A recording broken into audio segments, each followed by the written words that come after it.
বলতে না বলতে রেডি হয়ে গেছে অ্যান্ড ওরা দিয়ে ফেলছে আমাকে। আমি তো তোমাদেরকে প্রথমে বলছি যে আমি একটু ডিফারেন্টভাবে খাবো। সো আমি ফার্স্টে কী করলাম, এটা একটা প্লেটে ঢেলে ফেললাম। সো প্লেটে নেওয়ার পর আমি তোমাদেরকে দেখাচ্ছি যে আসলে এই মিট বক্সটাতে কী কী দিছে। ওয়াও, কোয়ান্টিটি অনেক, মানে হিউজ কোয়ান্টিটি আছে। তো এইখানে আসলে যতগুলো দিছে আমার মনে হয় অনেক দিছে।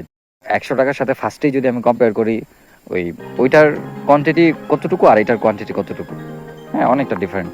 আর প্রথমে যদি আমি দেখি তাহলে চিকেনের পরিমাণ হিউজ দিছে ওরা, তারপর সসেস হিউজ। আপনি দেখেন ফ্রেঞ্চ ফ্রাই দিছে একদমই কম, গনা কাটা 5টা হবে।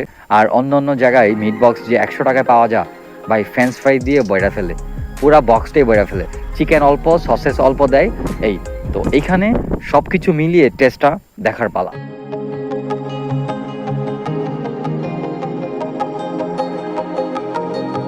আমি যদি টেস্টের কথা বলি ভাই, অসম্ভব মজা হয়েছে, অনেক মজা হয়েছে, জাস্ট ওয়াও। মানে একবার খেয়ে দেখেন এসে।